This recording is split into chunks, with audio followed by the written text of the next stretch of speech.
Hi beautiful souls, welcome back to the channel, Beautiful Awakening with Shantia. If you're new to this channel is dedicated to your transformation, your alignment, as well as your healing. I'm here to make spirituality fun and accessible for you. Please remember, take what resonates and leave what does not resonate, because you're the creator of your reality. You're the one who gets to decide using your free will the life that you get to create for yourself. And correction, I do believe we are the creator of our reality, but we are also co-creating with the universe. So you are the co-creator. Most definitely, and we're going to get more into depth with that for this reading today. Let's just go ahead and dive in and talk about what we're going to be discussing in this reading for you. So I have been doing some research, and I've been reading books. Carolyn Myss books. She actually created this archetypal deck here. It's so popular that everyone knows. Here, let me just show you one of the archetype cards here. But she created this archetype deck based off of this understanding that we have sacred contracts. So in each lifetime, we're called to embrace a certain kind of role. And it can vary depending on the type, the time and where you're at in your life. This reading is going to be based off of the sacred contract you're here to be a part of at this point in time in your life, perhaps, or something that's going to be a very sacred contract for you to complete in this lifetime. But our soul does call for us to experience certain things so that it can be challenged, grow, and evolve. And this fascinates me. And as I've been looking into these archetype understandings, I really want to work with these cards more in depth. And I've been working with these cards for about 3 years, but I didn't really understand the significance of it until I started really channeling with it and picking up energies with it intuitively. However, Carolyn Myss has a really fascinating way of seeing into the soul and the core truth of what we're here to do. So I love that about her. Please check out her books. I'm advertising her. She has a book called The Sacred Contracts. You can buy her archetype deck that everyone has. You can meditate with these and perhaps see what wants to come through energetically for yourself, and see whatever sacred contracts you're really here to complete. But speaking, using myself as an example, I know without question one of my archetypes is the warrior. I have a first house Mars, and I've always had this spirit of wanting to overcome certain situations that limit me, and empowerment and power has always been an important part of my experience.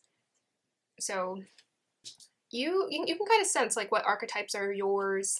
Maybe you'll be blown away by what archetypes come up through these readings. I have let Spirit pre-selected the cards for you.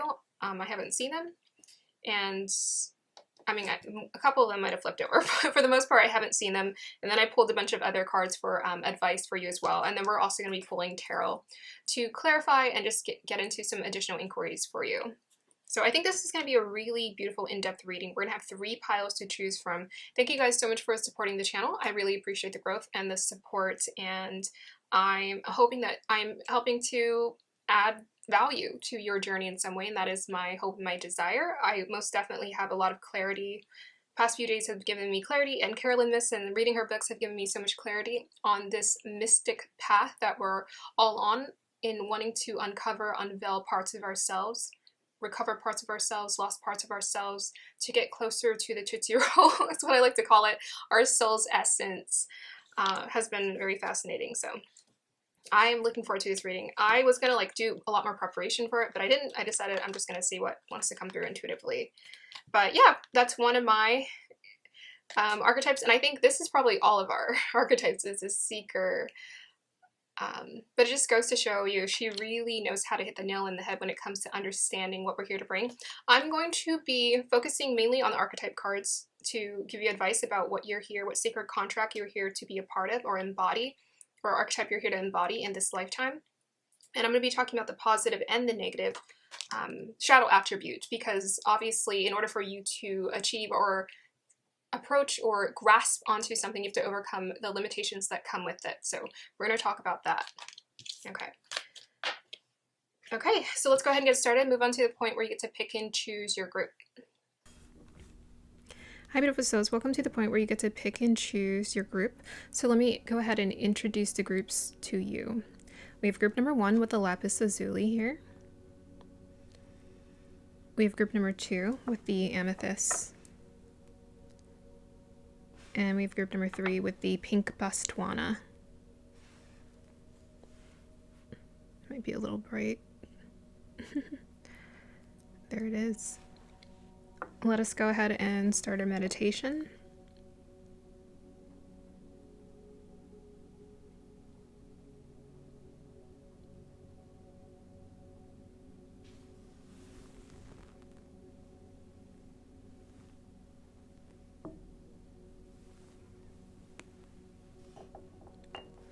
Please meditate on the group or the groups that best resonate with you. Here is your singing bow.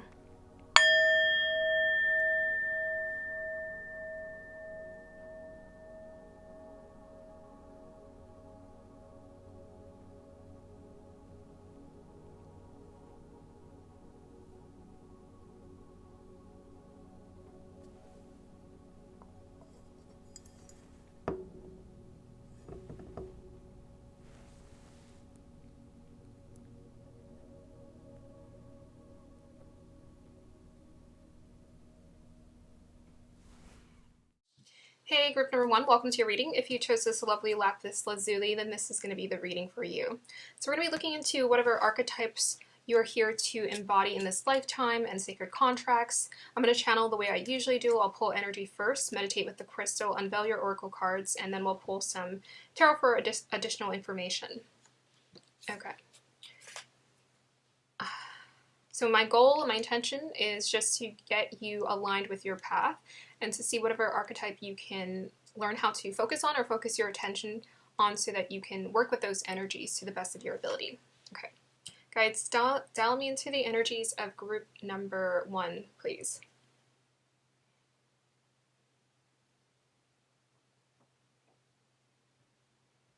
Okay, so immediately I'm getting 3 energies. To me, the 3 energies are usually the Trinity, the mind, body, and spirit.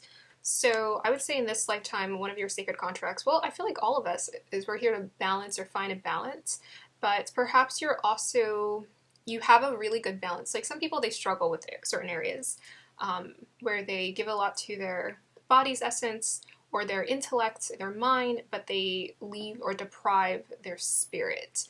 But I feel like this group, you're going to be able to obtain a really nice balance just depending on how much focus, energy, and attention you put into it and building that for yourself. But I feel like you have the quality and ability, because I'm getting the Trinity energy, to probably be a teacher. Because usually Trinity to me, or the triangle, always takes me to being a teacher, being able to access information from source, and being able to pass that information on to other people in some way, in some kind of creative endeavor, whatever calls to you. So that's what I'm picking up. Okay, let's see what else wants to come through.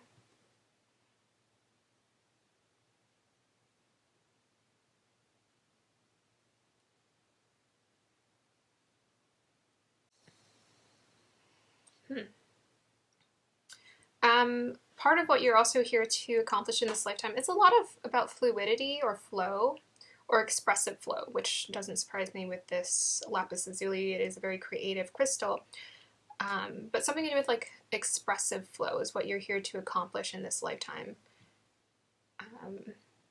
But I was kind of seeing, I don't know if it looked like hair or it looked like a dancing flame. But okay, so what I'm getting is that you guys are here to embody like a strong sense of self, and creativity within yourself. So you know how some people, maybe they need more guidance. They need more guidance to help them find the way because they feel quite lost. I feel like this group, you're very self-guided.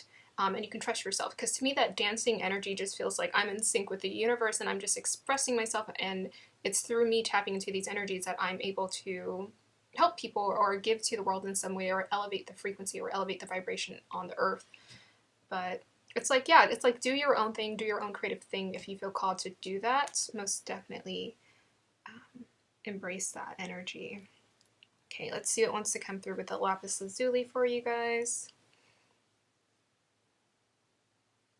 Okay, I saw the cross right away. Okay, very sacred. Yeah, very sacred.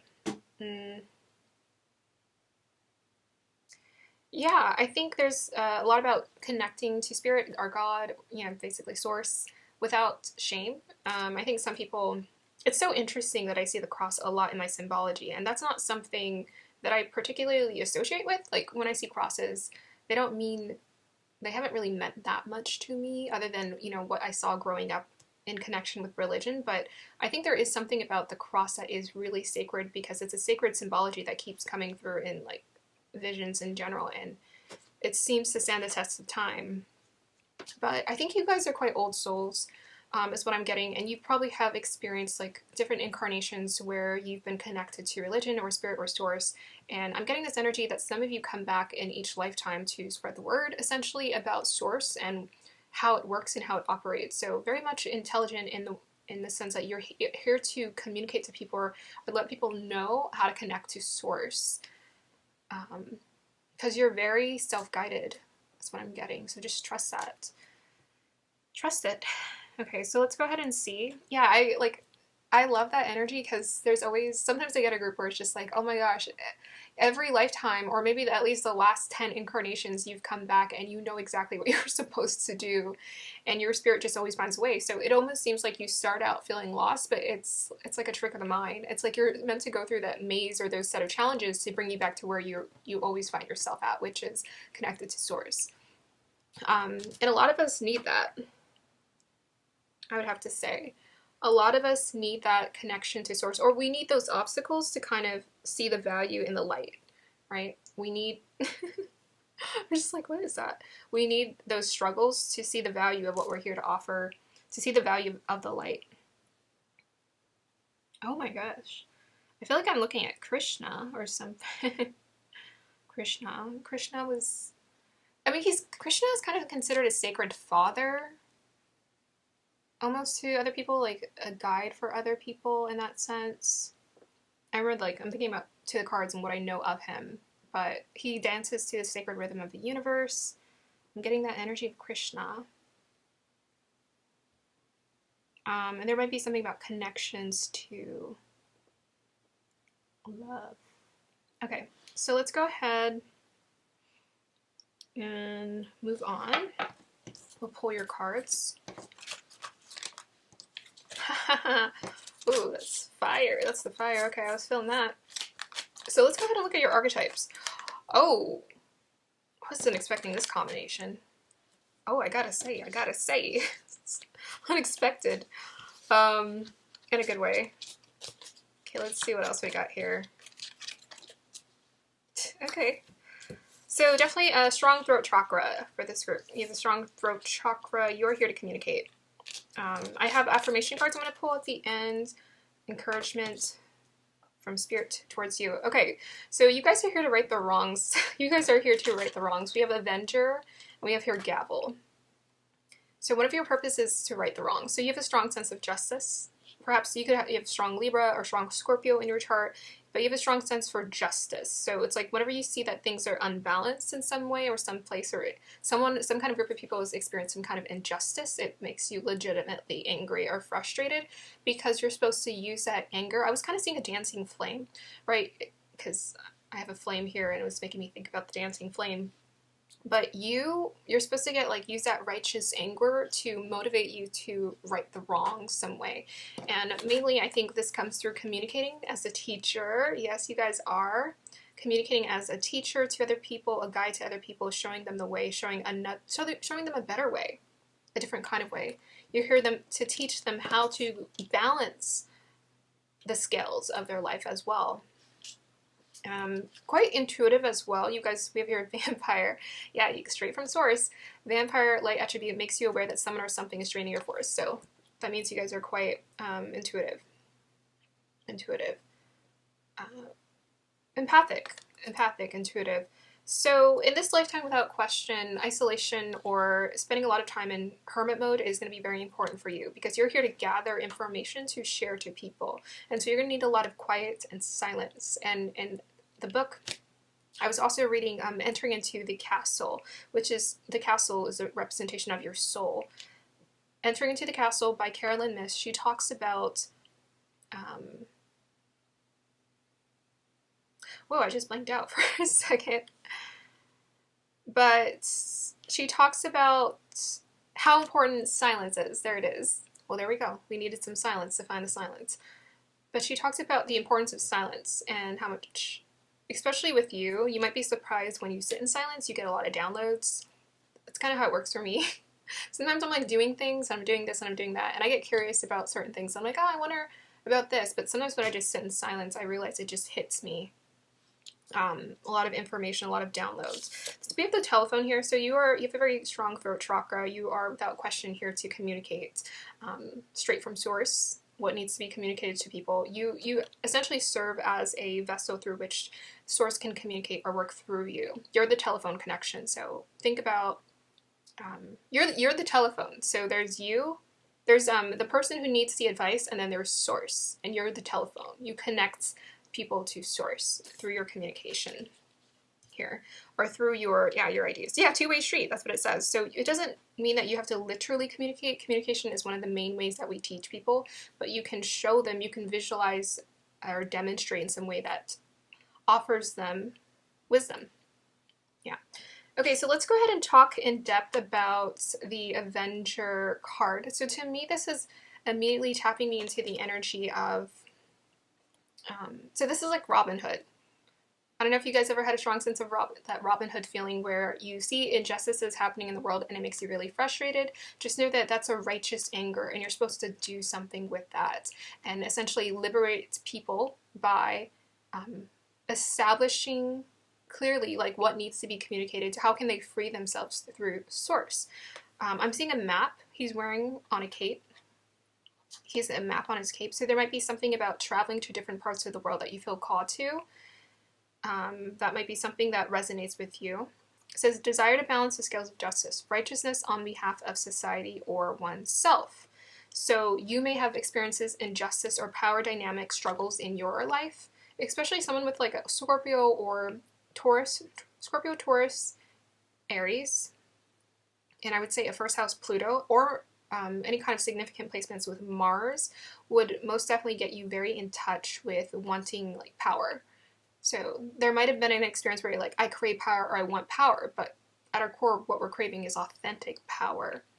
And you perhaps have experienced some power dynamic struggles that have taught you how to claim or feel empowered, claim your power, and own your power. Okay, it's not exactly what I was going to say, but it came out.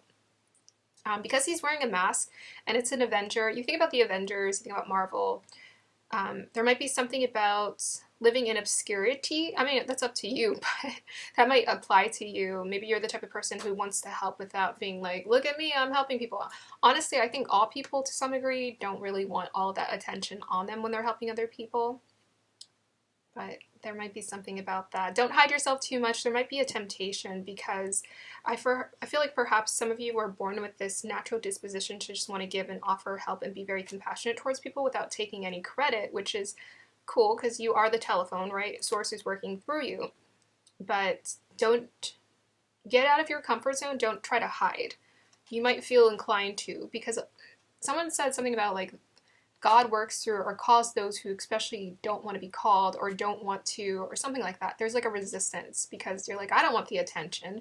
It's, usually those are the best people for source to work through because they have pure intentions.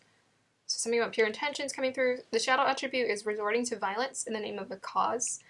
Okay, so if you ever felt like I'm gonna get one over someone, or I'm gonna take revenge, or I'm gonna hurt someone, that is your shadow aspect of the Avenger working through you. So make sure you resist that urge and meditate. And we have those human struggles where we want to get even or whatever. If you've ever had those feelings, the evolved version of that, when you really meditate and sit with it, and you transmute your feelings, is you just want to help people.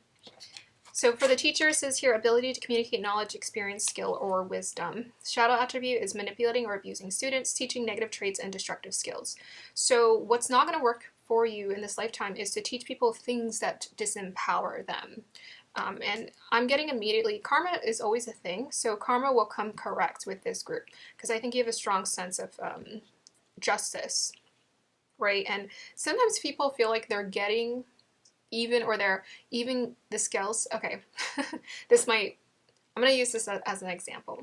So for example, Jordan Peterson, he is a really beautiful representation of giving a voice to the voiceless. He's a representation of a group of men who feel unseen. And as you can see, the Me Too movement kind of created this shift in dynamic where now men are like, but what about us? And the Johnny Depp case was a really good representation of that too. So Jordan Peterson, he's all about being a representation for that. However, I do get a sense or an energy that he has anger, unresolved anger at times, and it's the language sometimes that he uses. It's quite harsh. So the thing is, karma will always be created. So sometimes people, they feel like they're seeking justice, but they're creating more havoc. Let's go to Malcolm X. He'd be a really good example too. So when Malcolm X was all about supporting violence that worked against him, and karmically he did have to pay for that. However, he did switch up and decide to move in the direction of peace. And because of that, he was remembered in history as someone noble. So it just goes to show you what happens when you shift your energy in a different direction. The devolved version is supporting violence. The evolved version is supporting freedom. So just be aware of that. If you're a teacher and you have the voice to speak and you feel called to speak, use that power to help liberate people, not imprison them in their circumstances and help make them feel limited. Okay. So we also have here, you may also be here to teach people how to embrace, I don't know, it's any kind of energy where they can overcome. So you're here to teach people how to overcome difficult circumstances in their life. With a vampire, it makes you aware that someone or something is draining your life force, shadow attribute, depleting others for your psychic survival, chronic complaining, and codependency. Let's talk about the shadow attributes. I think this needs to be acknowledged in society when it comes to the shadow attributes, when it comes to intuitives. Some people are quite empathic and they feel a lot of things. But I knew, and I almost picked up and I understood right away that people don't just pick up those negative energies for nothing. It's like you're an attractor for it, because especially if you're around negative energies, you're used to negativity. But you have to set an intention and you have to dig yourself out of the hole. That's what entering into the castle and connecting with your soul is all about. It's about coming out of that phase of being stuck in a limited way of thinking. And that chronic complaining or the codependency, I think a lot of empaths struggle with this. And there's been like an argument about narcissism versus versus empaths. Narcissism versus the empaths. And I'm like, but they're two sides of the same coin. So if empaths can take accountability for their stuff, narcissists can take accountability for their stuff. There's no one bad person in a relationship. Usually there's a codependency that's being created here, a dynamic that's being created here, and you have to free yourself of those negative patterns and habits. And I think a lot of people, because they're empaths and they're in certain struggling relationships, you may attract a lot of karmic relationships until you understand how to overcome the obstacle or the problem. You don't necessarily have to leave the relationship to overcome it. Sometimes if you're powerful enough to sit with yourself, that person is going to have to meet you where you're at. That's what I also always like to say. So just be aware of that. You are empathic, you are intuitive. Transmute that energy. I used to be very moody. Until I realized, one, I have to hermit a little bit more than other people, and two, I have to be very intentional about how I hermit. If I hermit with the intention of not wanting to change, and I don't take accountability for the fact that I'm creating this energy, I'm attracting it to me, we're going to have a lot of problems here. Okay. So it says depleting others for your psychic survival. I'm not even sure what that means. To deplete others for your psychic survival. I don't know, maybe using your intuition to hurt people? I don't know. We also have here, makes you aware that someone or something is draining your life force. So again, just be aware that you have to, what do you call it? Hermit more than other people, because you pick up on their energies quite easily. Maybe quite an open heart chakra as well. But you have to have the awareness to distinguish between what's right and what is not right for you. All right, so let's go ahead and move on to some of these other energies. So the clarifiers you had was the gavel. So some of you maybe feel called to work in law, but I'm getting this energy that most of you feel called to just write the scales of justice in your own creative way. We have here a balloon, fun, freedom, high vibe. Yeah, so that's why the negative energy is not going to do, because look what you're meant to experience. You're meant to be like a balloon. You're meant to rise up. You're meant to be happy, jubilant, excited here, like a child. So success, joyful, higher perspective, cheerful, attaining goals.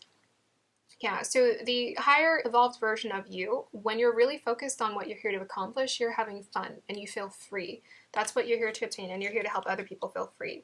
Perhaps you're going to have a very fun, creative way to communicate to people on how they can establish freedom for themselves instead of being so like serious. But the rise up is definitely sticking out. Without question, you are here to help people rise up out of their situations, and you have to start with yourself first. So make sure you work on helping yourself to rise up out of limiting situations and then go and offer that experience to other people. It says stress-free.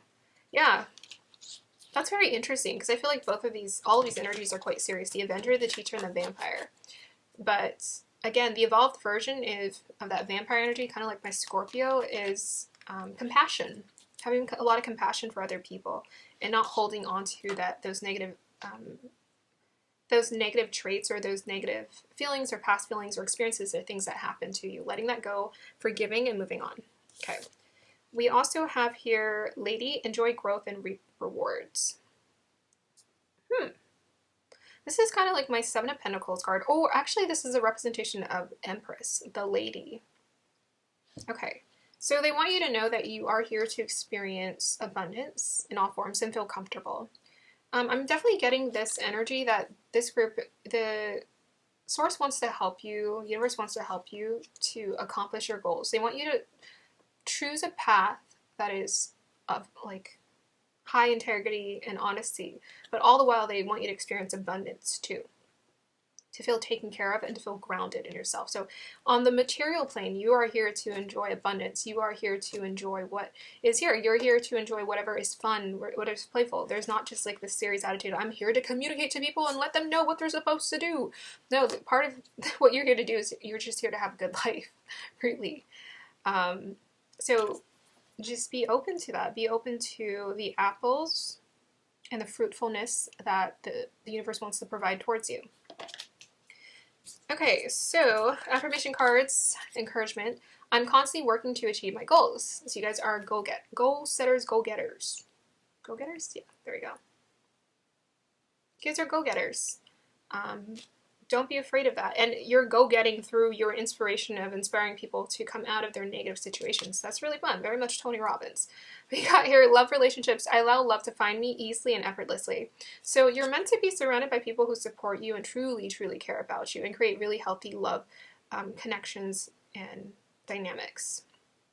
Whether this is romantic connection with a partner or a life partner, or this is parents or family, this is your children, your friends, you're meant to experience all of it, those beautiful connections in your life. And I love this. I don't think I've seen this card before. I allow love to find me easily and effortlessly. So to me, with this Empress energy, I think you're supposed to be the embodiment of divine love, really. I think self-love is a huge part of your journey because I'm getting that power dynamic struggle and you learning to own that. Also Empress, quite creative, right? The Lady here, you can be quite creative in your approach to life, or just quite expressive in the way that you live. I think a really good example is Erykah Badu. That woman is a walking artwork. Like, she's walking artwork. Not just the way that she dressed, but the way that she lives her life. And I feel like with this group, you are being called to create the life that you want. These are just some of the archetypes. There are so many, I'm sure. I was going to pull 4 cards, but I'm sure there are more archetypes for you to embrace. But as a collective, we all have different archetypes, but these are some of the main ones that you're here to embrace in this lifetime. Okay, so guys, can you give us more guidance on what archetypes group number 1 is here to experience? We have 2, 2, and a 4. Hierophant, what did I say? The teacher. The teacher, the teacher. Okay, strongly, you guys are here to be a teacher. Okay, you get straight from source. You get that information, you get those downloads and that insight that's here to guide other people.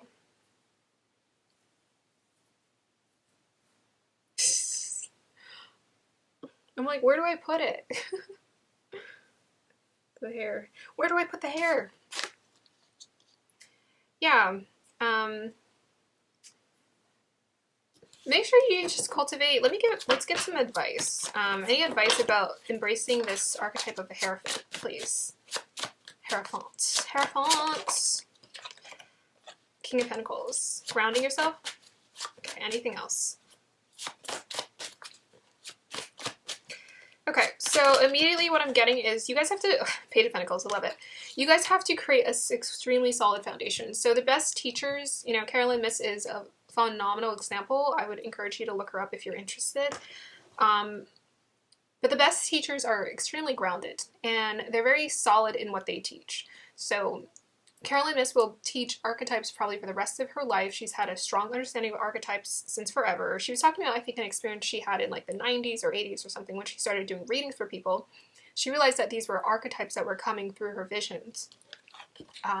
And she's been teaching this stuff for like 30 years now. So just be aware that what you're here to teach is probably what you feel called to teach right now. You're going to be teaching for 20 to 30 years. You want to be consistent with your teachings and involving them. So this means don't be too sporadic. I mean, get playful, get in the lab and cook some things, but be very solid about the concepts and ideas that you're here to communicate. Establish a foundational, like let's say you're creating like some kind of school or course. Like I would create, get in your notebook and create some foundational ideas for which you feel inspired to help people with. So for example, it's in the intro of my videos. I said I'm here to... This channel is dedicated to your transformation, alignment, and healing. So those are some of like the three, it's kind of broad, but those are the three areas where I'm here to help people. It's like I'm here to help people transform, to get out of their previous version of themselves into embracing a new version of themselves. Getting in alignment, so when things are off, knowing how to read when things are off and getting back in that groove and finding flow with their life. And healing, so acknowledging that they need to work on certain things. So create a solid foundation for what you're here to teach. Be consistent and know that it's going to evolve. So the best teachers don't get tired of teaching the same thing. You know, you have teachers who've been teaching like the same math class for like 20 years. But they don't get sick of it because they find something new about it, or they embrace it from a different perspective each time. So most definitely, I would say that's what you're here to do. Create a solid foundation for yourself.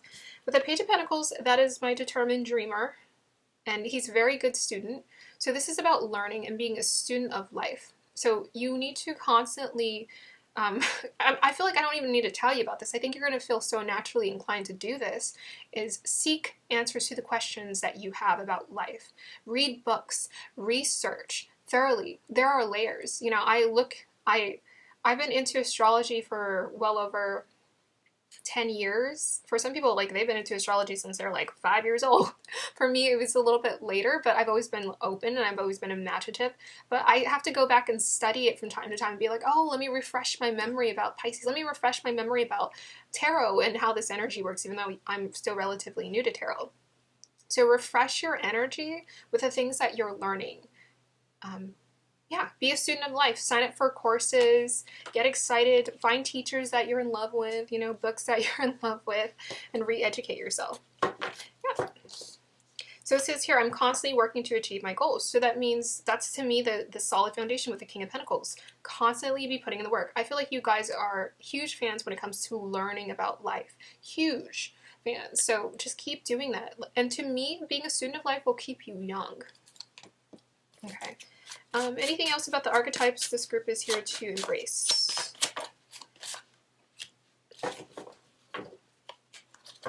You're the peaceful warrior. Okay, so we have here Four of Swords. That's the knight who comes back from war to rest.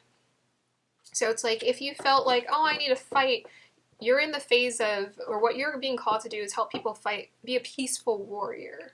Peaceful warrior. Not fight out here in this world, fight in here. The war is in here. You know, we're always convinced that we're fighting against everyone else when you're really just fighting with yourself. The minute you stop fighting with yourself, you have a lot of compassion for other people and understanding to give, and energy and passion to give to your desires, and you can redirect that focus. That meditative prayer, so you may be called to be like a yoga teacher. Again, I was getting that mind, body, spirit. Yoga teacher, life coach, spiritual coach. Yeah. You may feel called to religion. I don't know if that's something that you really feel called to. That's up to you. You may feel called to create a new church, new whatever, new way of seeing spirituality as well. But very much you're meant to live a peaceful life. Can you give me advice on the Four of Swords, please? Right away, Page of Swords. Yeah, so put your weapon down. I think this group, you do feel called to speak up, right? Perhaps you've had power dynamic struggles. Just make sure you are not fighting with anyone else, but you use that insight to get smart. You know, you guys are highly intelligent with all these swords coming through. So use the swords to fight for the justice, to fight for what's right in your life, to fight to create balance in other people's life. And speak up. Don't just meditate. Don't just write in your journal. Share the information on a platform. Write a book. If it takes 5 years to write the book, share the book, get the book published. Get it out there. Last piece of advice for this group. Sun, 4th house, and Virgo. Okay. Very beautiful. So, clarify this advice, please. We have here. Yeah.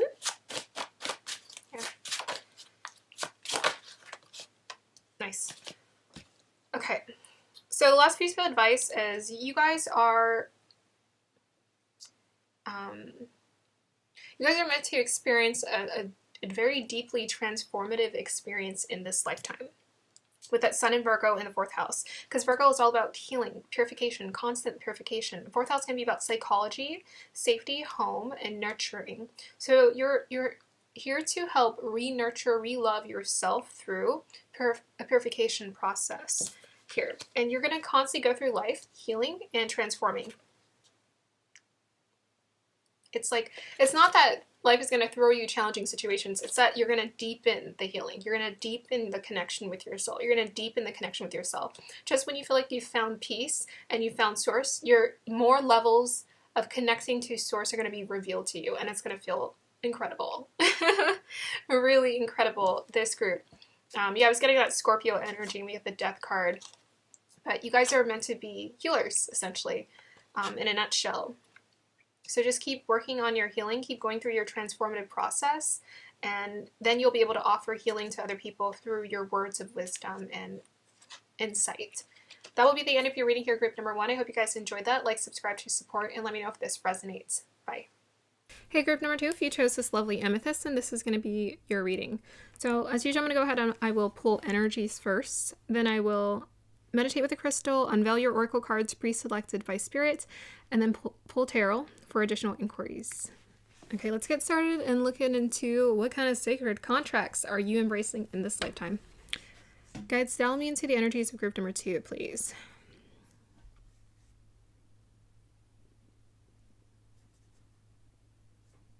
Okay.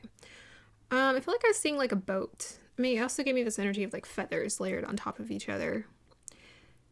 I feel like you guys are here to pioneer something.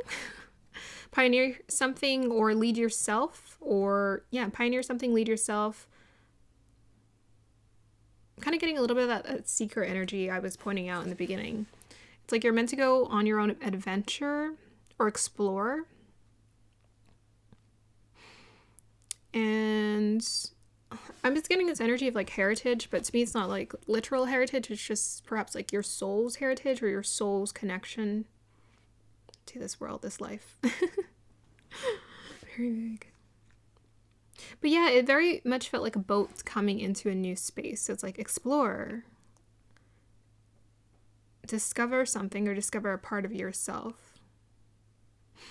Let's see what else wants to come through.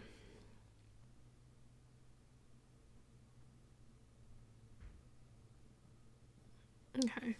I'm getting this energy that perhaps you're here to build something. It's like, okay, so what I was seeing was like I was seeing energy come all together and like focus towards like one thing. It was being put into one thing. So there's something about focusing your energy into something. There might be something you're here to invent or create in this lifetime where you're meant to create that one thing, or write that one book, or do that one project, because it's carries a lot of energy. It gives me this energy of someone who's going to be doing research for their rest of their life on the same topic, but they're going to unveil like levels and levels and levels of it as time goes on. That's kind of what I was getting. Let's see. Tell me more. Amethyst.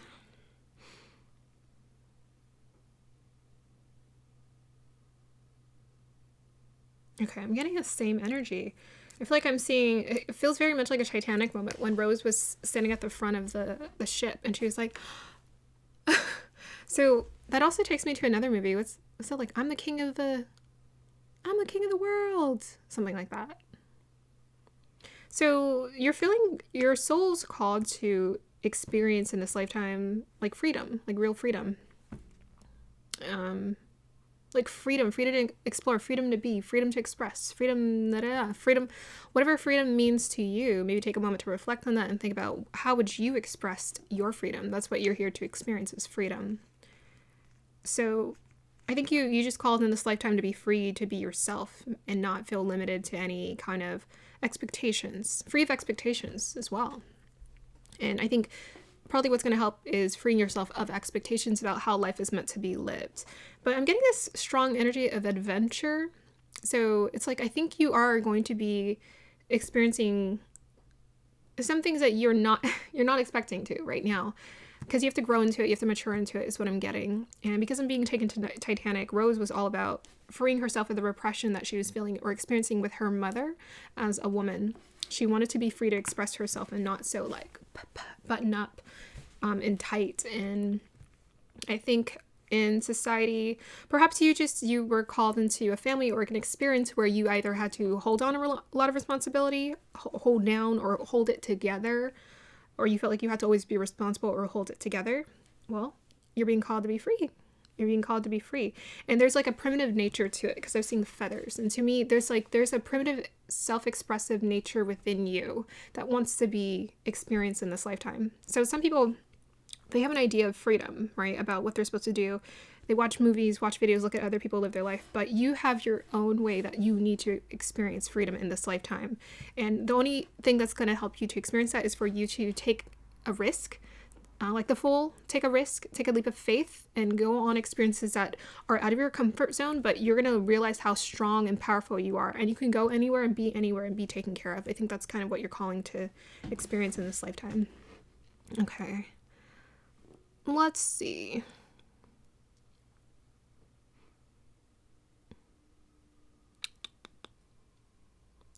Yeah, this is usually my emotional crystal. So it does give me that energy, because every time I always go back to the first vision I had with it, and I could hear someone crying. But it's like those moments where maybe you felt alone, isolated, like you're crying, you have to figure it out on your own.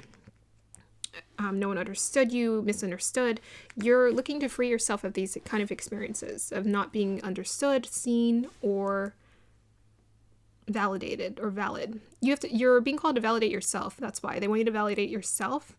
And it was nice that Leonardo was there. It was nice that Jack was there to give Rose comfort, to help her feel acknowledged. It's nice that people show up to show you, but ultimately you have to show yourself the way. And I'm getting that Aries energy very strongly. It's like you need to show yourself the way, because people don't know you.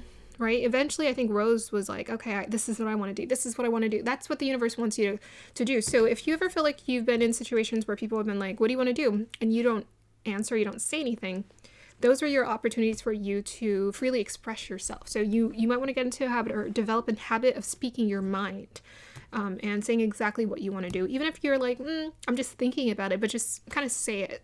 Put it out there and get comfortable with that, because otherwise you'll feel trapped. Yeah, I'm kind of getting a reticent nature. It's like maybe you felt like you couldn't speak up, or you felt too quiet as a kid, or too shy, or you felt trapped or limited, or your family told you this is the way we're supposed to live and be. I think you perhaps had a specific family dynamic, or a parent perhaps who was very overpowering, maybe a little like selfish, narcissistic, but that's because they probably had to take on either responsibility too early before they wanted to, or that's what they were taught. They were taught to be control freaks, basically. So you're learning in this lifetime how not to be to control everything, how to go with the flow, go with the wind, go with the flow, and also to like pioneer your path is what I'm getting. Yeah, overcome those struggles here. Understand that you're stronger than you think. And actually all of the broken pieces or whatever, all of the broken or difficult experiences yet you have, the scars make you stronger in a sense, or beautiful or interesting is what I'm getting.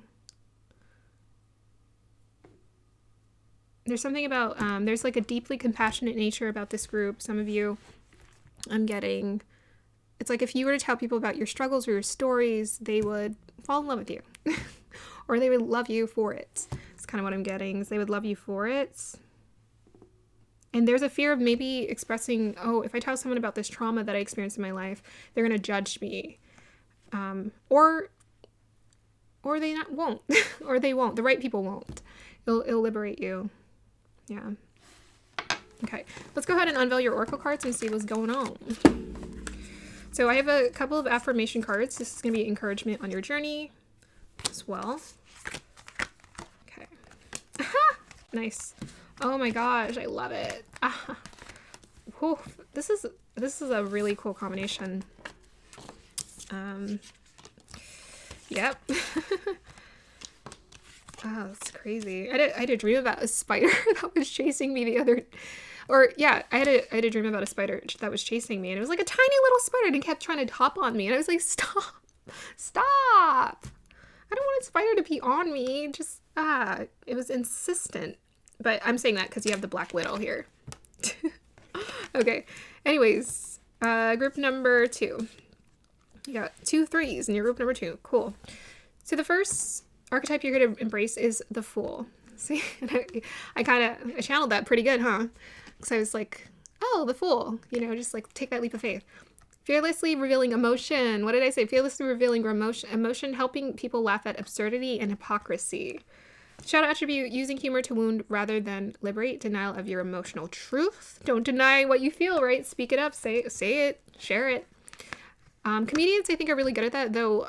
I think often comedians are quite, I just feel their pain sometimes when I listen to them talk, and I'm like, it's hard. So sometimes they're good. They're good at making people laugh at the absurdity in life, but sometimes it's just like, damn, that's painful. Ouch. We also have your artist, expressing a dimension of life that is just beyond the 5 senses, inspiring others to see life symbolically. Yeah, maybe that's why I was getting Jack and Rose. Jack was the artist. We also have here priest. Facilitates spiritual commitments, serves as a channel of spiritual energy. Wow. I love these archetypes. So we have here 3 Libra, cabin, lonely, confined, detached. We also have here Black Widow, betrayal, warning, twisted, turncoat, toxic situation, or relationship. Yeah. So you probably have been in really challenging relationships, like relationship dynamics that have challenged you, taught you a lot about yourself. Or just around experiences or people who just their energy was very low or negative, a bit negative. We also have your mountains, stand your ground. Okay. So I feel like I summed it up like in the channeling. We're going to go over each of these archetypes by themselves, starting with a Fool. Well, let's just kind of sum it up together with the Fool, artist, and the priest. You are most definitely here to, in this lifetime, like, let it be, and let you be. Express yourself freely, creatively, intuitively. And it's through you expressing yourself in the way that feels very natural to you. You're also bringing in, you're being a channel for energy to work through you. I mean, that priest is beautiful. It's like wise old soul. You're like a wise old soul. Facilitate spiritual commitments. I think without question, because I was getting like the feathers, to me that it was taking me to like heritage or like, yeah, your spirit, your ancestral spirit. But there's something about you, your soul in this lifetime and previous lifetimes has built up a lot of knowledge. It has like a lot of wisdom and knowledge about how to help create a healthier experience in life. So you're here to serve as like a channel, like a pure channel for which things can be expressed through you. And perhaps a lot of this comes through you just artistically. And you just like, I just feel like doing this painting, or I just want to write a song right now. That's because something wants to be expressed through you. I definitely feel like for this group, you can express yourself in a numerous amount of ways. So if you feel like you want to be an actor, an actress, or you want to write poems, or what are other creative things that people do? You want to do a TikTok? Do it. Do it all. Do whatever calls to you that feels very inspiring for you to be that channel. for which people can experience that energy. Okay, so let's start with the Fool. Fearlessly revealing emotion, helping people laugh at absurdity and hypocrisy. Child attributes: using humor to wound rather than liberate, denial of your emotional truth. Okay, so most definitely you called for in this lifetime. Perhaps in previous lifetimes you're just so used to being very responsible. And in this lifetime, you're calling for yourself to be a lot more free and expressive, just like Rose from Titanic. You called for that. Take off the mask, show people how you actually feel so that they can relate to you and connect to you. If you feel like you want to cry, you want to like let it flow. Stop trying to control it, because that really stops the energy from flowing here. I think some of you have at times been my moody artist, especially with that artist and the Fool here. You've been my moody artist, and you're like, what do I do with all of these emotions? You transmute it. You transmute it. You take that pain and you make something beautiful out of it. You make something beautiful out of it. And arts, I remember, what's her name? Who wrote that?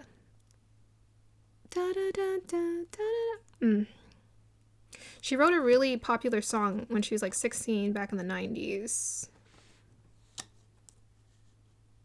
But I think she talked about how art is it's not necessarily healing, but it's cathartic. So it's an experience for which you can see what emotions you're experiencing, but it doesn't necessarily help you to, it helps you to move the energy, but it doesn't necessarily help you to process it. Because if you think about certain artists, a lot of them have gone through life feeling quite depressed or unhappy. So to me, that's because of awareness. So the difference between, depressed artist versus a happy artist is aware, more aware, self-aware of what they're doing, and they intentionally shift their energy to positivity. They intentionally shift their energy to focus on the positive experiences in their life. And I feel like for this group, that's what you're being challenged to do. It's like, how do I turn that art into something beautiful and become a lot more self-aware? Because it's like you start as the Fool and the artist where, okay, maybe I'm expressing my emotions and I'm letting people see how I'm feeling, but then you evolve to the priest. It's like I've processed my emotions to the point where I can become a pure vessel for which energy can move through me here. And it's pure intention, and it has no agenda associated with it. Most definitely, I think you guys have gone through experiences where you've had to pull away from certain relationship dynamics that have challenged you and felt really unhealthy. Just really unhealthy family situations, people who just didn't know any better. They're doing the best that they think they can, but I don't even know if they were doing their best, and I don't think they really thought they were doing their best. Let's just be honest. I think people are just lazy sometimes. Let me just be honest. Like, how people say, oh, your parents are just doing the best that they can. I'm like, I don't even think they think, I don't even think those parents think they're doing the best. I think they know that they gave in, or they're giving up in some area. I don't think they're trying their best. I think they're doing what's convenient. And to be honest, like, I'm straight up about it. I'm like, I think some people just do what's convenient, and which means that sometimes they stay in that stuck situations. They could evolve. They could challenge themselves. They can ask themselves, why does this bother me? Why does it bother when my child does that? And I feel the need to lecture them. Why can't I just let my child feel free to express themselves? Right? That's what you want. You want to evolve. You want people who challenge themselves in some way to see things differently. People who don't change, we're always transforming. The only way that you can't transform is by resisting transformation. And the way that you resist transformation is by staying the same. And that's just not going to work. It doesn't work because we're meant to transform and evolve. And the only way you don't is by resisting it. So you probably have been in those situations where people just have been sort of toxic and unhealthy to be around. But you've found a way you're being called to make gold out of that. You're also being called to seclude.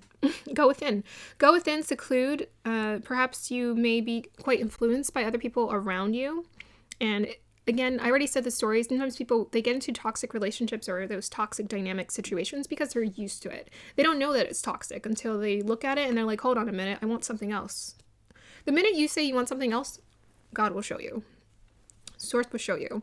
The minute you realize this isn't right, something's going to change. It has to change.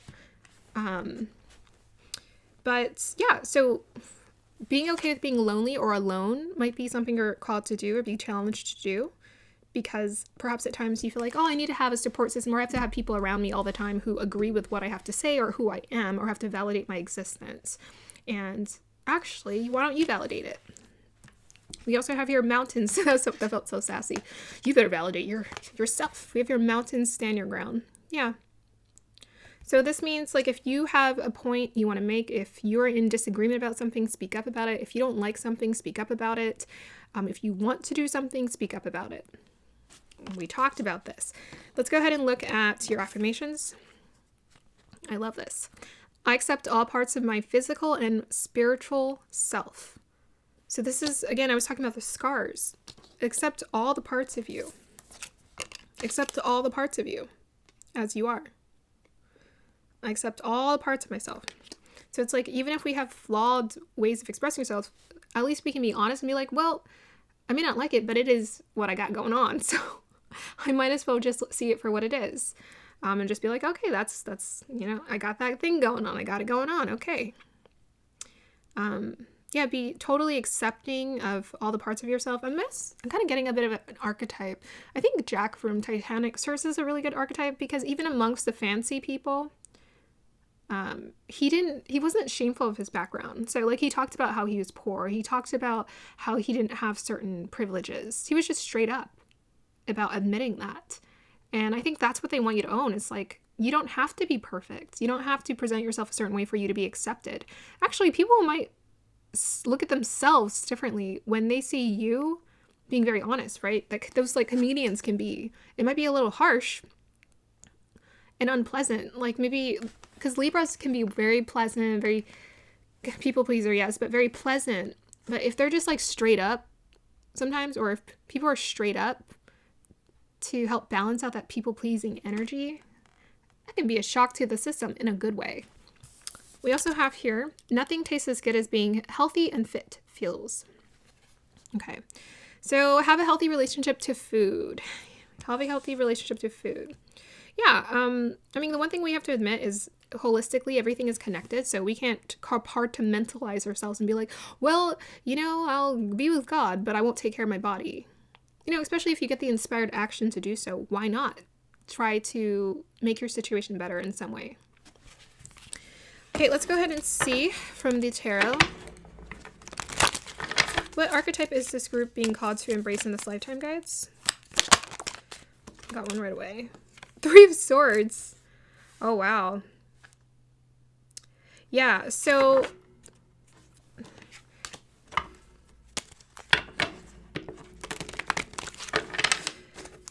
Three of Swords. So what you're here to do, again, it's kind of like what I said right away. It's that rejection thing. It's that rejection energy. So this girl looks like she just got rejected.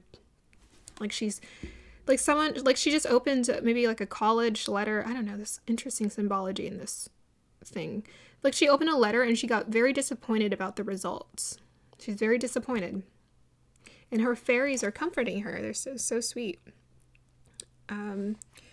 But that's one of the challenges you're being called to embrace, is like we go through challenging situations sometimes. And how do we overcome these? How do we overcome not feeding into it? Feeding into the narrative of life is so hard. Instead, feed into the narrative, but life is hard, but it's going to be fine. I've struggled, but I'm going to be fine. It's going to be fine. It's going to be good, and I will heal. Or how do I just sit with these emotions without overly identifying with the narrative attached to it? Right? I know this, like this look. Oh my gosh, I do that all the time. Or I'm just like, I'm crying. But then I'm like thinking about my life, right? It has nothing to do with like what's actually happening in front of me. It has everything to do with like, you know, what I'm experiencing internally within my emotions. And sometimes emotions, I don't know, we can, with the 3 of Swords, sometimes we can create very harsh narratives about what's going on. We can say things like, this person doesn't love me, or this, like we make up all kind of things depending on what we think is happening in our reality. But maybe rejection is redirection. Rejection is redirection. Okay. Anything else you want to let this group know about the archetype they're here to embrace? we have here, you get the artist with the 3 of Pentacles. Look at that. She's the artist. Yeah. Let me clarify the 3 of Pentacles. Okay. We have here lovers. Okay. They want you to know you are not meant to be alone. Okay. I know we got here lonely and all this stuff, but this is what I'm getting so powerfully for this group. When you start really loving yourself, the person or the people that, the connections that you've always wanted in your life is going to show up. It's going to show up. Tell me more about the lovers. We got here Knight of Cups. Yeah, it's love. The person that you want will show up the minute you start recognizing that you were already amazing. You didn't have to become amazing, right? Jack just showed up. Maybe that's why I got the romance. Titanic. So dramatic. Because it's like dramatic and Rose and oh my gosh. It had a lot of powerful motifs. Is motif the right word? It had a lot of powerful themes in it. But this group, you are not meant to be alone. You are meant for a very specific partnership that the universe has been saving for you. Let's just say it like that. The Jack to your Rose. The Rose to your Jack. Someone who's just going to support you and helping you to feel very free and expressive in yourself. They're here to support this journey. Full artist and priest. This person is here to give to that experience with you. I didn't talk about the shadow attributes. I guess we'll go back to that in a minute.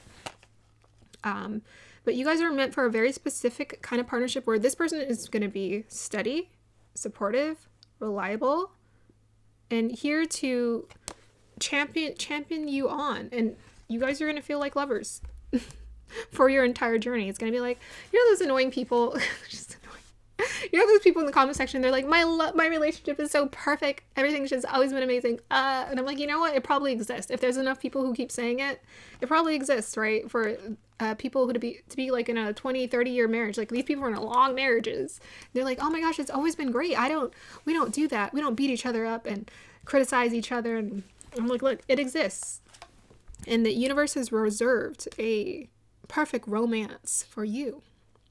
And it's like versus Jack and Rose, where they had that very tragic ending. You're gonna have a happy ending to yours. It's gonna have a happy continuation. Nothing is permanent. Nothing is permanent, but enjoy it while you got it. Yeah, someone who's going to romance you. Someone who's just going to be everything that you've always wanted. Okay, so let's talk about the shadow attributes really quick. We have here, for the Fool, using humor to wound rather than liberate, denial of your emotional truth. Yeah, okay, we kind of talked about that. Don't deny your truth, express yourself. So sometimes people hide behind humor a little bit, but I love it. My favorite comedians are the ones who say the ones like straight up what's going on in life and culture, and they use humor to like pull people and like reel them in. We also have here for the artist's shadow attribute, using talent as an excuse to mistreat others, posing as a starving artist to elicit pity. Okay, so feeling sorry for yourself, we don't want to do that. Using talent as an excuse to mistreat others. So being like, I'm so talented. Actually, the universe is just working through you. I'm the most talented person ever. Okay, we have here shadow attributes. So that might be a battle with the ego. Shadow attribute for the priest. Violates the trust of your spiritual community. Seduced by your own spiritual role. Again, okay, so I feel like you guys have quite a bit of power, this group. You have quite a bit of power. Because they keep talking about, like, don't misuse that power. With great power comes great responsibility. But it's just a responsibility to be aware that you're here to be a vessel. Okay, advice for this group. Neptune in the 12th house, nice. Very spiritual. And the sign of Taurus. Also very creative. You guys have a nice balance of creativity and spirituality. Taurus is a Venusian sign. And I was talking about Libra earlier. Venusian. So, clarify this Neptune in the 12th house and Taurus. You're meant to create something. 6 of Wands. Yeah, I got that right away.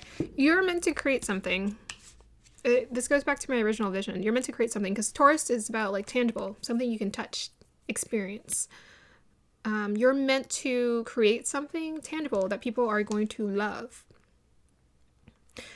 Could be like a video, a movie, it could be a book, it could be a song. But you guys are meant to create something that other people are meant to experience, because we have here the Six of Wands, which is, you know, typically about popularity and support and victory. You're meant to experience victory.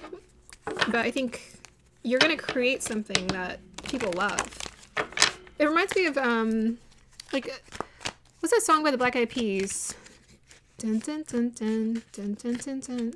I don't know. There's songs like that where it's timeless. So I feel like there's something that you're meant to create that's going to feel quite timeless. And it's going to resonate with a lot of people forever. Okay. Advice for this group, guys. So make sure you get creating with that Neptune Taurus into the 12th house. Get creating. Dive into your connection with God. Advice for this group, guys. To embrace their archetypes. You got Knight of Pentacles. Look at that. Ace of Cups. You guys, open your heart. Open your heart. You are meant to love. Dreams come true for you, this group. Cinderella. Yeah. So the Knight of Pentacles, that's always my college graduate. This is someone who has skills and qualifications for which they can create success. They want you to think long term.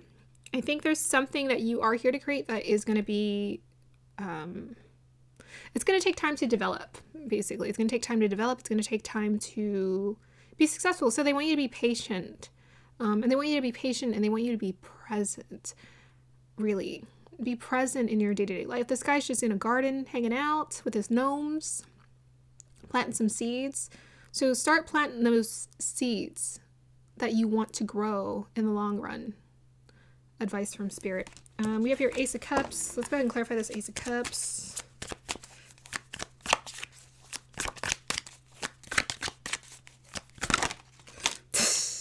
Ten of Cups. Yeah, Eight of Swords.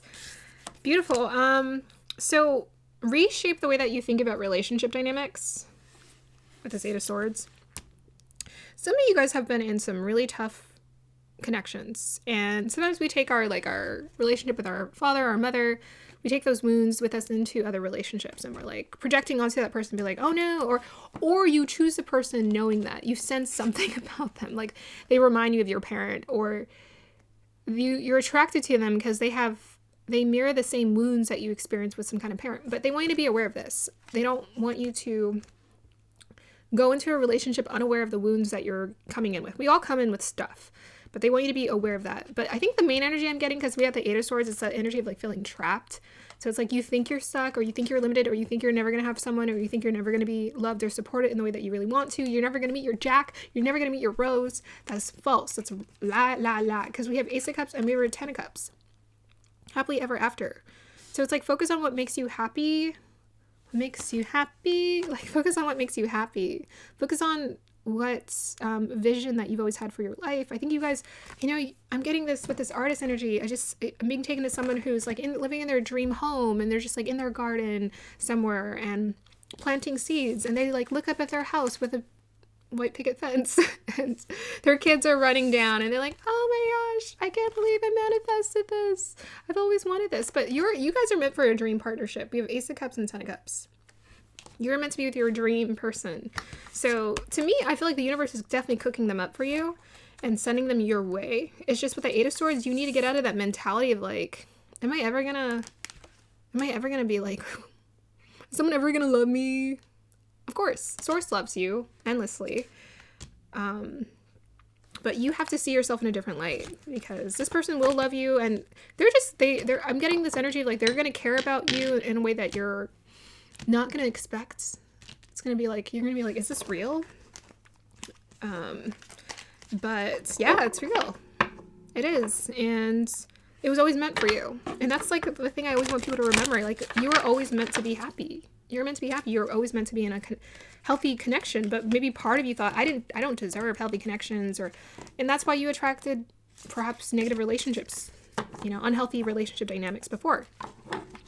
For those of you who are currently in a partnership, know that it's meant to be beautiful, happy, and healthy. So just make sure you bring self-awareness to your relationship and don't get stuck in your patterns or your past of being like, well, my mom or my sister did this to me and maybe that's what you're doing to me. I see so many people hurt each other and they're missing out on connecting with each other because they're so focused on what happened in the past. And I'm like, that's the past. This is the present. That's going to be the end of your reading here, group number 2. I hope you guys enjoyed that. Like, subscribe to support, and let me know if this resonates. Bye. Hey, group number 3. If you chose this lovely pink Botswana, channeling with this crystal for the first time in front of you, then this is going to be for you. Okay. So first I'm going to go ahead and pull energies, and then I will meditate with the crystal, unveil your oracle cards, and then I will pull tarot for additional inquiries and questions of the sorts. Okay, so we're looking into your archetypes and sacred contracts, and I'm excited. Guides, dial me into the energies of group number 3.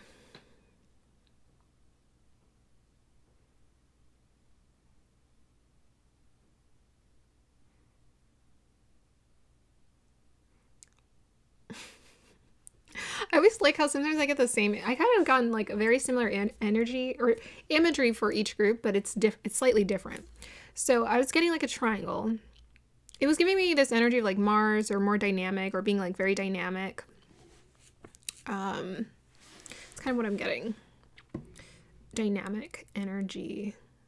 Like the point felt very sharp, very particular. I think you're meant to be, so this is kind of giving me an energy of leadership, of someone who, let's say you have a certain desire, something you want to accomplish, you want to do in this lifetime, and it's like, well, the only way it's going to be accomplished and the only way it's going to happen is for you to create it, right? It's for you to create it. You have to create this experience for yourself. So it's like you're perhaps being called to quite a destiny or to be quite proactive in your destiny in activating it, but this is just something you're gonna have to embrace.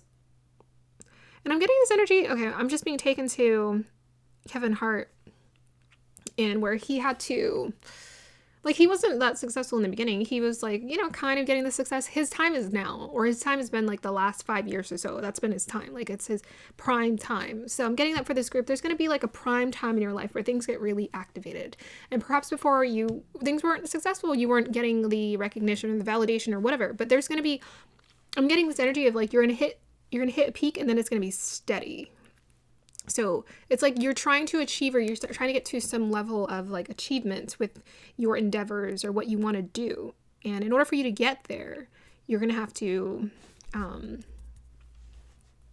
push to get to that peak. You're going to have to climb the hill. Put in consistent effort and energy into what you're building and creating, and then you're going to get there. So there's always that bit of pressure, and that's just the way it works. Like, every person has to like experience that pressure and that struggle, and then it's just gonna be like, woo, you're like going down the hill. It's gonna be like smooth sailing. That's what I'm getting afterwards. Okay, let's see what else I can pick up for you with this pink Botswana. Ooh, it's so silky smooth. Okay, let me know about this group's sacred contracts, guys. What are we looking into here?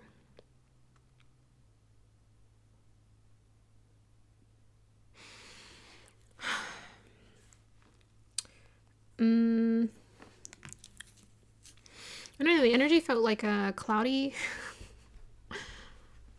Felt like a cloud that kept changing shapes.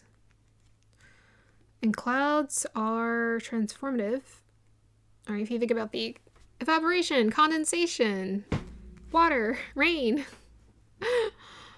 something about that. Cycles, life cycles.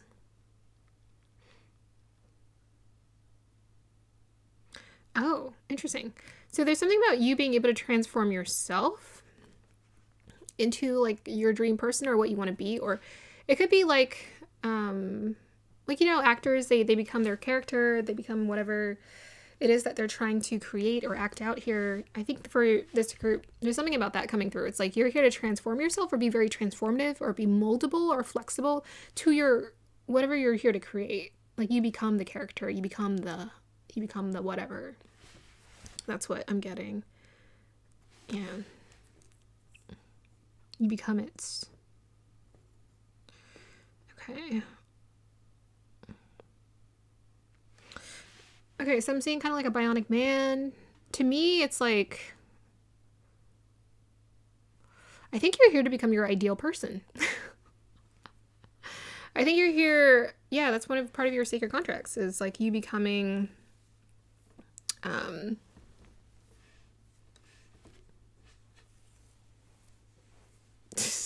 you becoming your dream person. Something about like you become your dream person.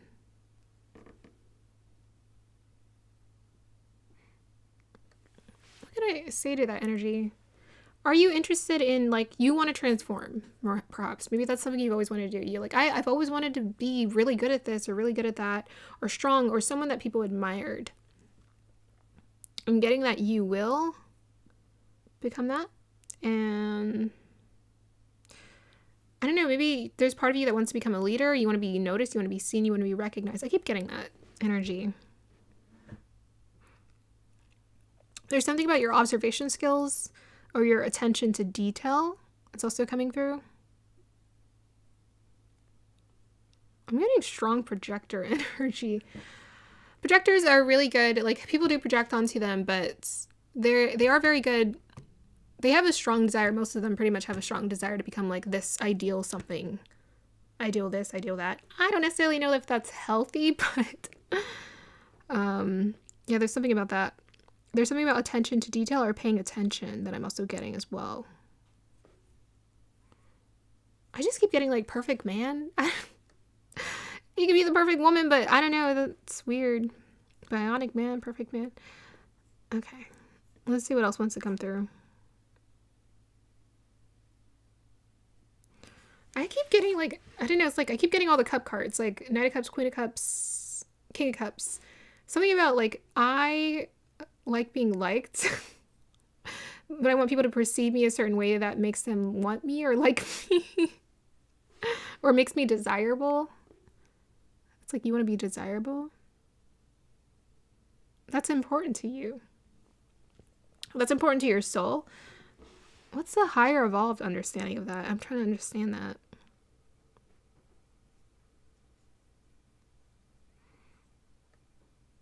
Maybe to you, it's like, you like that. There, you like being part of your community, or you like being important to someone or people. So it's like you're happy to work on yourself to become it, or become that version of you.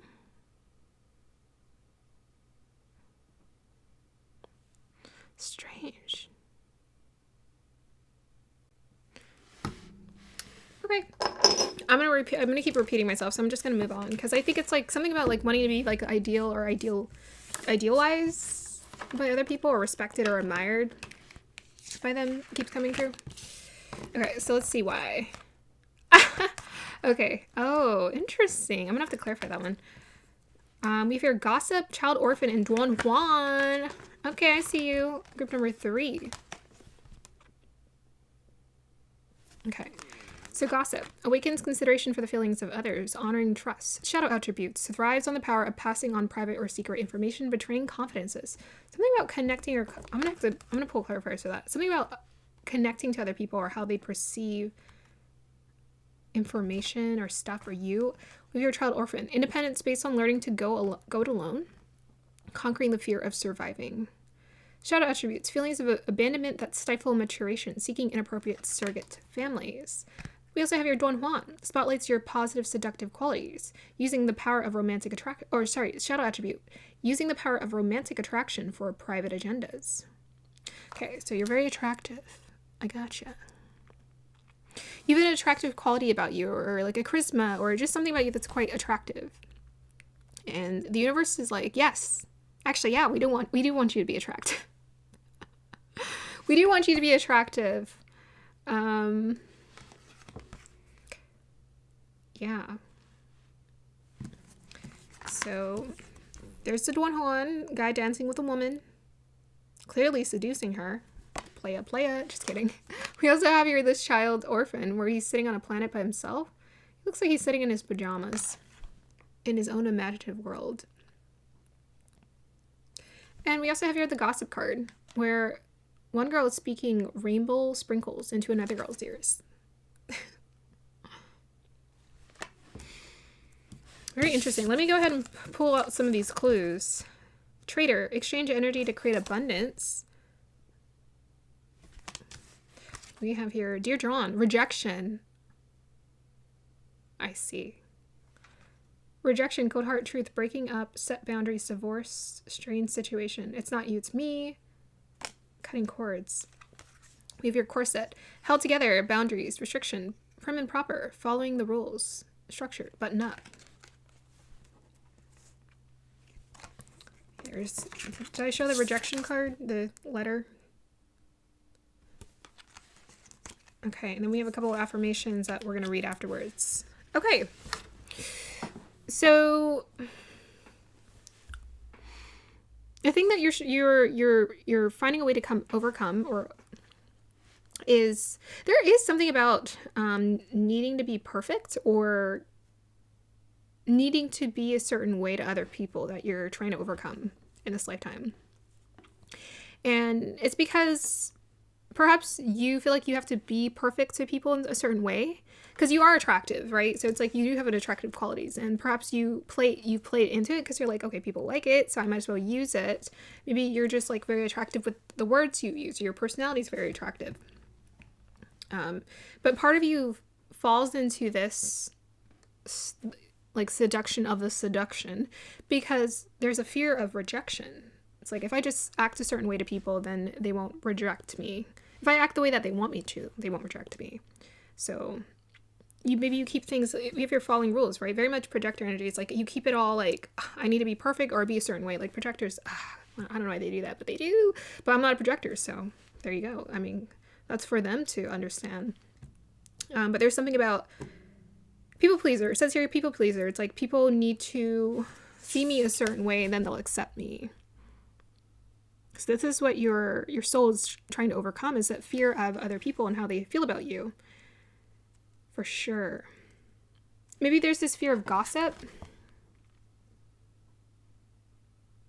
And part of you struggles with this because like part of you feels very called to be very aware of how other people talk about other people. Like you don't like that. You don't really want to gossip about other people and be like inconsiderate in that sense. You want to be very considerate and thoughtful about how you talk about other people. And I think you are. I think you are quite deep. And, but part of you fears this too. You fear the gossip. You fear what people are going to say about you, or you fear that they're going to have a certain kind of judgment or opinion of you because you care about your reputation. You do.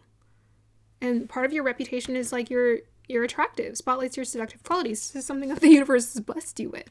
Not a bad thing, okay? Like, use it in good ways. You're charismatic. And you know what I'm getting right away? There's stars, like for some reason I'm going to Hugh Jackman right away. I think he's a Libra. But he has a little bit of a people pleaser energy, but he seems quite authentic and just sweet and genuine and very nice. And very positive. And I think it's just so important for you to understand that you can be very positive. You can be all of that without sacrificing yourself.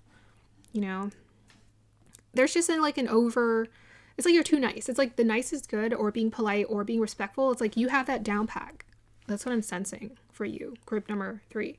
It's just you need to adjust to making sure you speak up for what you really believe in too. That's a part of your traits that you need to work with as well. Set boundaries. Don't just let people be or act any kind of way around you. And I think you're perhaps just used to being in group dynamics, and you need to feel the courage to be brave and just kind of go it alone. In spite of what other people have to say, just be like, well, I'm going to be my true authentic self in spite of what other people think. There's this energy of like, if I'm not around people, then I'm alone. Or if I'm not if people don't like me, then I'm alone. and I have to figure it out. But the thing is, you're not alone. You want it's about the right people. You want the right people to surround you. You want the right crowd, the right people to support you, to be around you, to be here for you, right? Because we have the feelings of abandonment that stifle maturation, seeking inappropriate surrogate families. So perhaps your family just expected you to be a certain way. Emotionally, they weren't as present for you as they could have been, and accepting of all of your traits. They perhaps, I'm getting for this group, they championed certain qualities about you that they liked, because they didn't like parts of themselves and they had a hard time with that. So they'd be like, oh, I like it when your hair is, I had very critical parents, but they're like, oh, I like it when you do it this way or that way. And I rebelled against it because I knew that wasn't going to fly by me. I'm like, if I don't like myself the way I am, then that's going to be a problem. So I started early on being like rebelling. And I feel like this group, maybe you didn't quite have that. I don't know, maybe you skipped the rebellious phase. You're just always the good student, the good teacher. I don't know. I said the good student or a good teacher, but there it is. You were the good child. You were the good whatever. And people just like that. And you just knew how to be that. You knew how to be the perfect wherever you went. But it's like you're so morphable or flexible. But I feel like there's a healthier way that they want you to use that. And I'm trying to understand what that is because it's not quite here yet. It's not quite here. There's a way that they want you to, yeah. King of Cups. I didn't even think of a question. And then I was like, oh wait, I'm going to ask what archetype. There we go. Because you're the King of Cups. Because I'm psychic. We all are. It's funny. It's fine. Yeah, you're the King of Cups. Yeah. Most sensitive. Cup cards, the most sensitive because they're so compassionate. They're so open. They're just like so open. And they forget to put their boundaries up. And they just become whatever people want them to be in that moment. And it's cool at first until it's not cool. Right? It's cool at first until it's not cool. Until you're like, who the heck am I? Who am I? And what am I? And we're going to find some advice. So what's some advice around this King of Cups energy, guys? How do you want them to work with this? I mean, the King of Cups is a really good counselor. Whoa, okay, hold on a minute.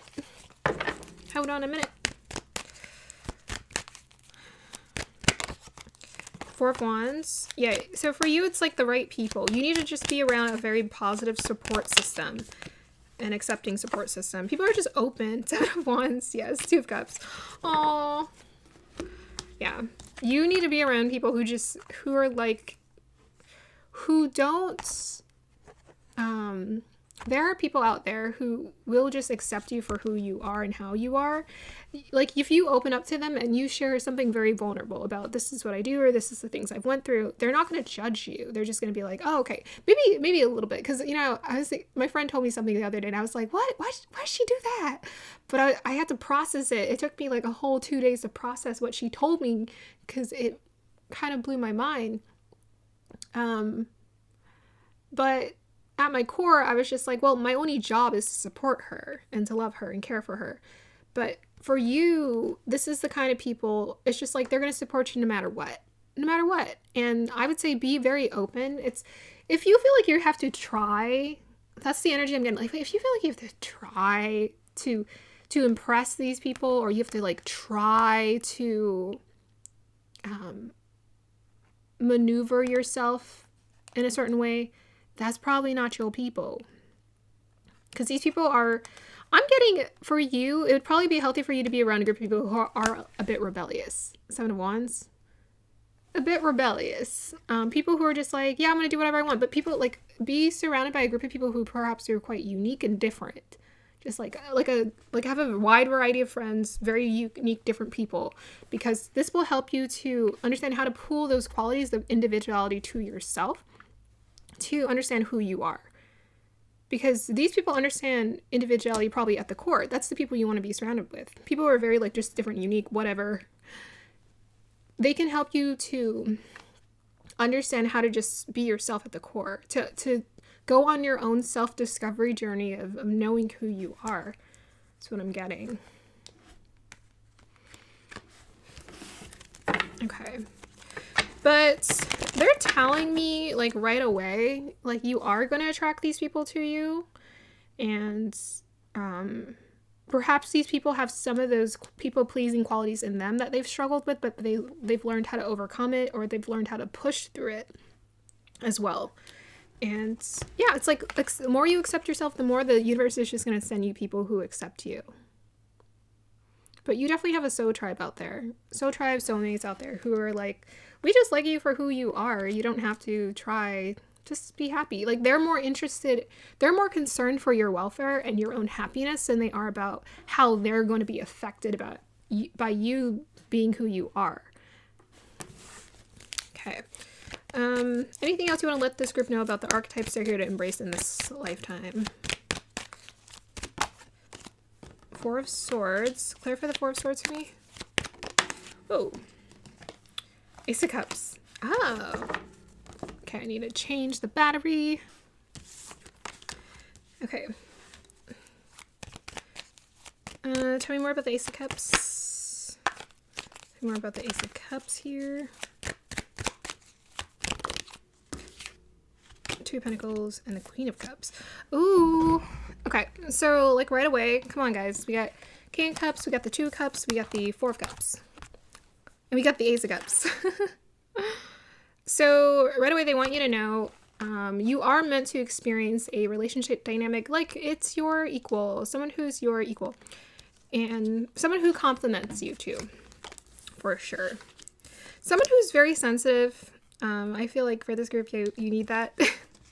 The Cups energy. Someone who's very sensitive and accepting of your struggles. Actually, that's what I'm hearing, because it's easy for people to like you, and I think you're used to that. You're like, oh, okay, I know how to get people to like me, but how do I get people to like me when I'm not perfect? And they just want you to know those people exist. Those people exist, and your divine counterpart, as I'm getting very strongly, exists too. We got Two of Pentacles. Very balanced connection. Someone who's willing to invest just as much as you are into this connection.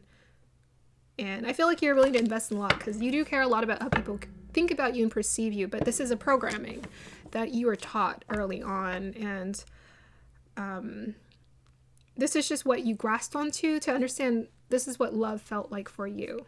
And you're trying to change that. You're trying to shift that dynamic to understand that's not what love is. Like, what is authentic love and connection like?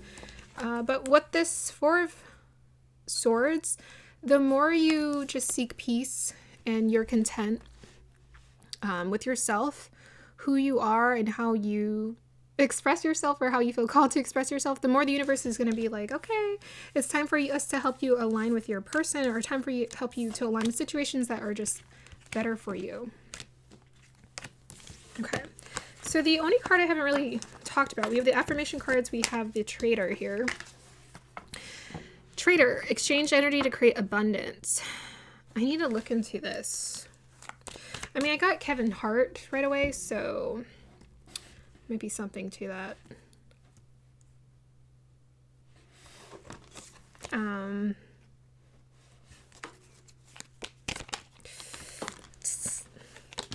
Can you tell me more about this Trader? You a trader? What you are? Is my camera a little crooked? Clarify this Trader energy. What's this about? I think you're... Okay, I got it right away. So you're creative. Sometimes shuffling the cards helps me to find the answers. It's very funny. So you're a very creative person. To me, the Trader, like, this guy looks like he's like artistic and creative, and he's trying to exchange this creative energy or source to create abundance in his life.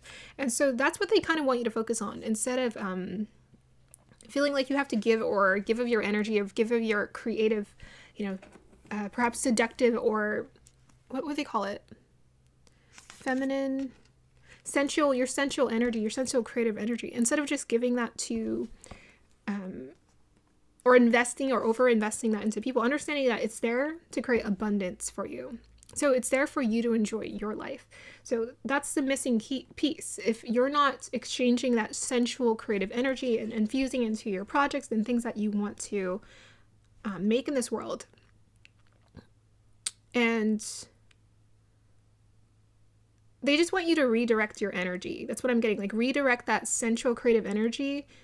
Take it out of overly investing into partnership dynamics that perhaps are just meant to be business. I don't know. It's like, or it's just meant to be what it is. It's not meant to be anything more than that here.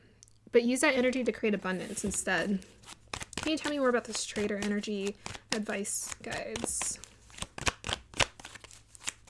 Yeah, he's holding his hand on his heart. Like, I created it from my heart. I did it from my hearts. Yeah, we have the star card. Tell us more. Yeah. I don't know. We have the Six of Pentacles. Yeah, it's the exchange of energy. There it is.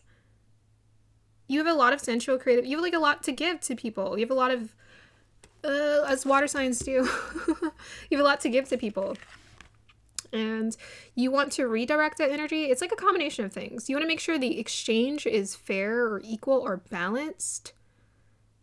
But you also want to make sure you're reinvesting that energy back into yourself to heal, to feel content as well. You guys are givers. Okay. Tell me more about this energy, please. Whoa. King of Swords. So, yeah, I think you just need to set the boundaries for yourself. That's like a big piece of advice that wants to come through. You need to set the boundaries for what people get to have of you and what they don't get to have of you. And I think it's coming straight from this place of like, be selfish.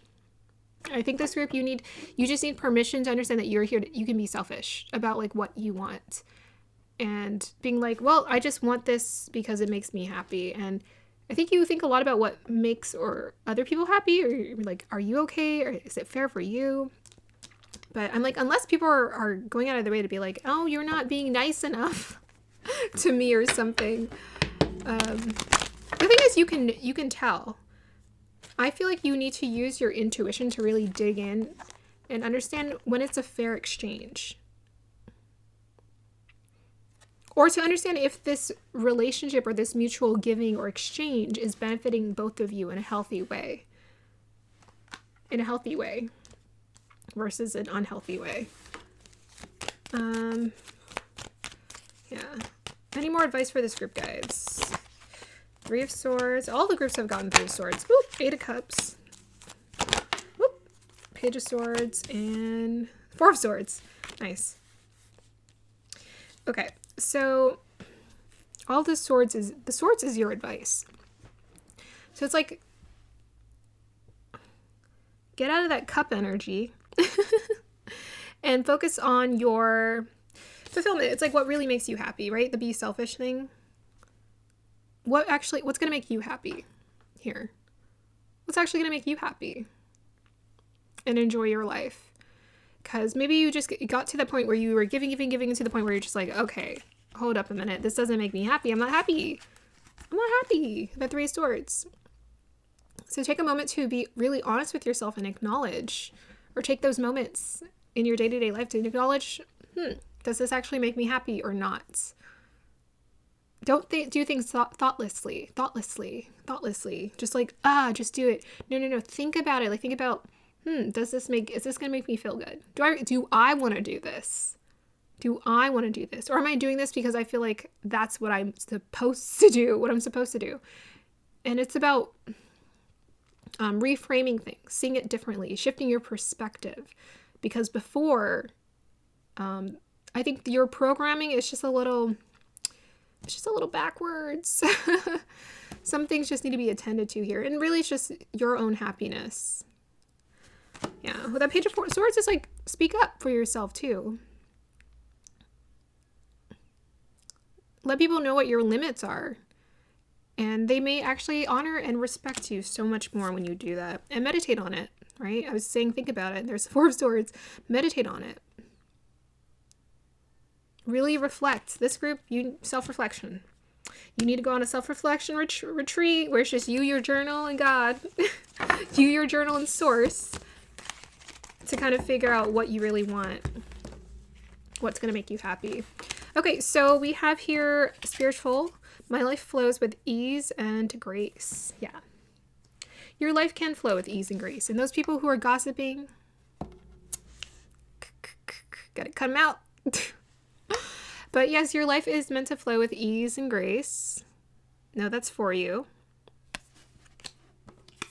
And we have here, my mind, body, and soul are the picture of perfect health. So you are here to take care of your body. Make sure you do that. We are holistic beings. We are whole beings. You cannot compartmentalize yourself. So make sure you take care of your body when need be. I mean, sorry, all areas, mind, body, and spirit. Sorry, mind, body, and soul. Perfect. I would not include that in your dictionary. Don't worry about being perfect. But you want it to be healthy. That's the thing. That's what you're looking to assess. So maybe I would take a minute to journal and just be like, where am I at with my body? Where am I at with my mind? And where am I at with my soul? And journal. And what area needs more attention? Is it balanced? If it's not balanced, then we need to go back and reassess. Okay. Advice for this group.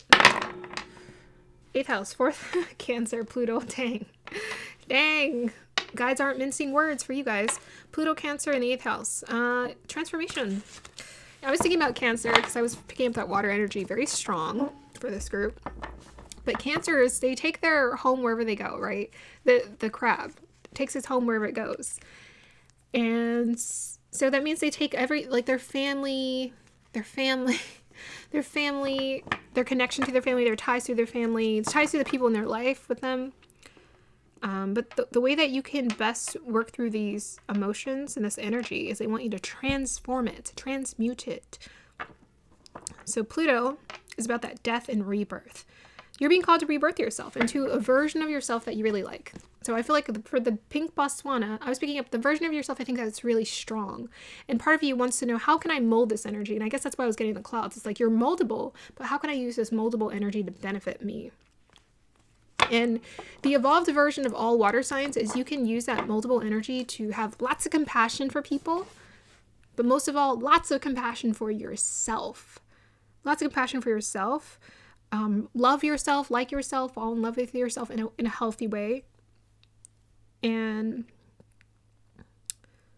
don't be afraid to change and transform. I think for this group, there is like a little bit of strained energy because you have been called to transform quite a bit. You've been called to transform at points in times of your life where you're just like, I can feel that something is calling for me to change, but you're thinking maybe you need to buy a nicer house, a nicer car,